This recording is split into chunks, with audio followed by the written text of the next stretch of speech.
ప్రధాని మోదీ ఇజ్రాయెల్ పర్యటన దెబ్బ పాకిస్తాన్పై గట్టిగానే పడింది. ఆ దేశం కలవరపాటుకు గురవుతోంది. మోదీకి ఇజ్రాయెల్ ఇస్తున్న ప్రాధాన్యతను చూసి అరబ్ వరల్డ్ నివ్వెరపోతోంది. అసలు ఇండియా ఇజ్రాయెల్ సంబంధాలు ఎలా ఉన్నాయి?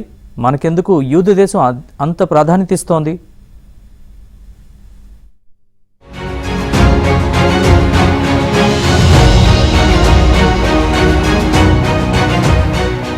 భారత ప్రధాని నరేంద్ర మోదీ ప్రస్తుతం ఇజ్రాయెల్లో పర్యటించారు. 9 ఏళ్ల గ్యాప్ తర్వాత ఇజ్రాయెల్ గడ్డపై అడుగుపెట్టిన ఆయనకు ఘన స్వాగతం లభించింది. ఆ దేశ ప్రధాని బెంజమిన్ నెతన్యాహు ప్రోటోకాల్ పక్కన పెట్టి తన భార్య సారాతో కలిసి మోదీకి ఘన స్వాగతం పలికారు.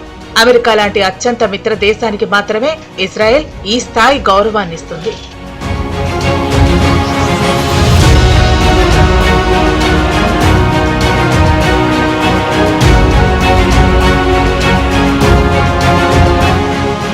ఇజ్రాయెల్ పార్లమెంటును ఉద్దేశించి ప్రసంగించే అవకాశం మోదీకి లభించింది. ఇజ్రాయెల్ అత్యున్నత పురస్కారం సైతం మోదీని వరించింది. ఇజ్రాయెల్పై 2023 అక్టోబర్ 7న హమాస్ దాడి చేయడాన్ని మోదీ ఖండించారు. ఈ అనాగరిక ఉగ్రవాద దాడిలో పలువురు ప్రాణాలు కోల్పోవడం పట్ల భారత్ సంతాపం వ్యక్తం చేస్తున్నట్లు తెలిపారు. ఇండియా, ఇజ్రాయెల్ మధ్య సారూప్యతలు ఉన్నాయని, రెండు దేశాలు అనేక విషయాలలో సహకరించుకుంటున్నాయని తెలిపారు. భద్రతా మండలి ఆమోదించిన గాజా శాంతి ప్రణాళికకు భారతదేశం మద్దతు ఇచ్చిందని హామీనిచ్చారు. ఉగ్రవాదం ఎక్కడ ఏ రూపంలో ఉన్నా సహించలేమని చెప్పుకొచ్చారు Modi.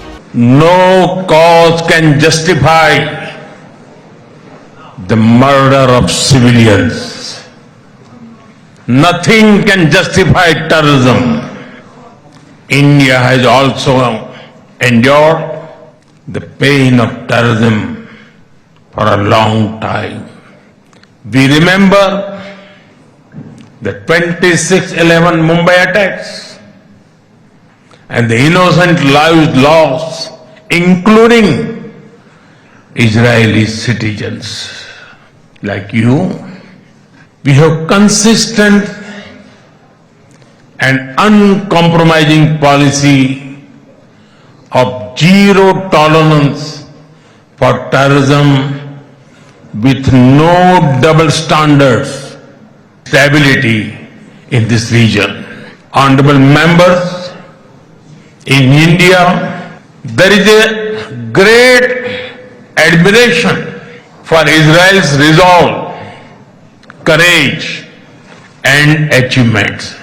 Long before we related to each other as modern states, we were linked by ties that go back more than 2,000 years. ప్రధాని మోదీ తనకు స్నేహితుడు మాత్రమే కాదని సోదరుడు అన్నారు ఇజ్రాయెల్ ప్రధాని నెతన్యాహు. ఇజ్రాయెల్ ను భారత్ గుర్తించిన రోజే తాను జన్మించానని చెప్పుకొచ్చారు మోదీ. ఇజ్రాయెల్ పార్లమెంటు భవనాన్ని ఇండియా జెండా రంగులతో అలంకరించినందుకు స్పీకర్ కు మోదీ కృతజ్ఞతలు తెలిపారు. గతంతో పోలిస్తే ఇజ్రాయెల్, ఇండియా మధ్య వాణిజ్యం బాగా పెరిగింది. పరస్పర అవగాహన మెరుగుపడింది.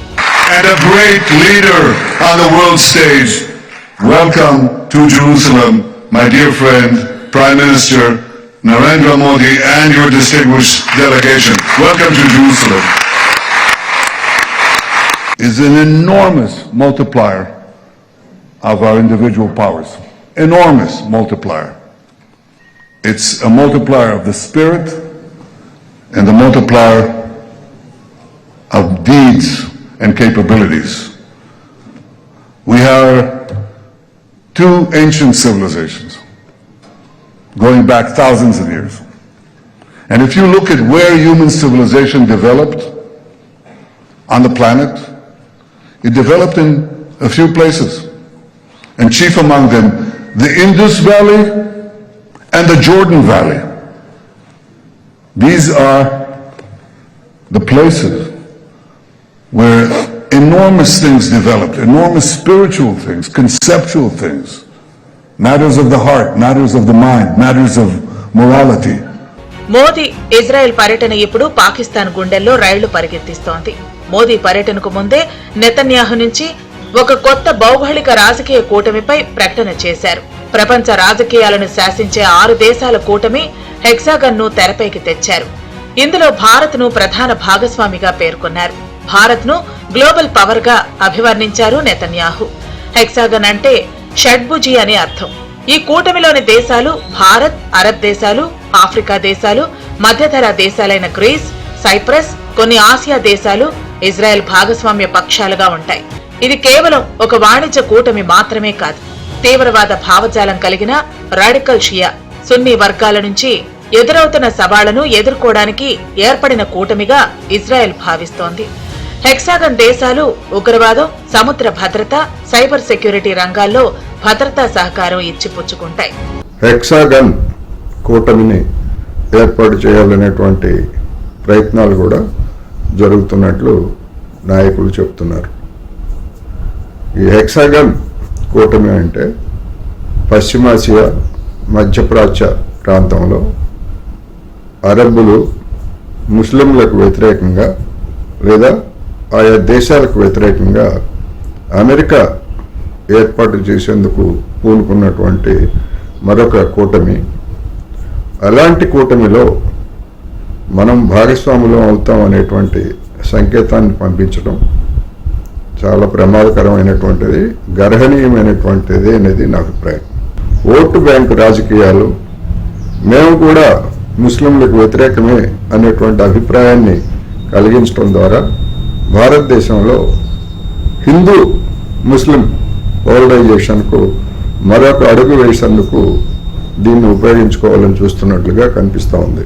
2017లో మోదీ పర్యటన సందర్భంగా ఇద్దరు నేతలు సముద్ర తీరంలో చెప్పులు లేకుండా నడిచిన దృశ్యాలను నెతన్యాహు గుర్తు చేసుకున్నారు. రెండోసారి ఇజ్రాయెల్లో పర్యటించిన ప్రధానిగా మోదీ రికార్డు సృష్టించారు.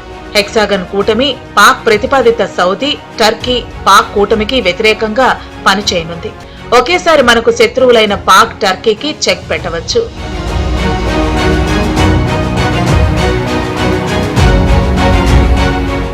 ప్రపంచవ్యాప్తంగా యుద్ధ తంత్రాన్నే మార్చేసిన ఇజ్రాయెల్ అమ్ముల పొదిలోని అత్యంత శక్తివంతమైన ఐరన్ డోమ్ మిస్సైల్ డిఫెన్స్ టెక్నాలజీని భారత్తో పంచుకోవడానికి ఇజ్రాయెల్ పచ్చజెండా ఊపింది. ప్రధాని మోదీ ఇజ్రాయెల్ పర్యటన నేపథ్యంలో ఇరు దేశాల మధ్య రక్షణ సహకారాన్ని సరికొత్త స్థాయికి తీసుకువెళ్లటమే లక్ష్యంగా ఈ నిర్ణయం తీసుకున్నారు. కేవలం టెక్నాలజీని షేర్ చేయడమే కాకుండా మేక్ ఇన్ ఇండియాలో భాగంగా భారత్లోనే సైనిక హార్డ్వేర్ ను తయారు చేసేందుకు ఇజ్రాయెల్ సిద్ధంగా ఉంది. ఇజ్రాయెల్ గడ్డపైకి శత్రువులు ప్రయోగించే రాకెట్లు, డ్రోన్లు, మోటార్లను గాలిలోనే అడ్డుకుని వాటిని నిర్వీర్యం చేయటంలో ఐరన్ డోమ్ దిట్ట. మన దేశంలో ఇప్పటికే ఆకాష్, ఎంఆర్ శామ్ వంటి పటిష్టమైన ఎయిర్ డిఫెన్స్ సిస్టమ్లున్నాయి. ఈ ఐరన్ డోమ్ టెక్నాలజీ తోడైతే సరిహద్దుల్లో శత్రువుల నుంచి ఎదురయ్యే సవాళ్లను మరింత శక్తివంతంగా ఎదుర్కొనవచ్చు.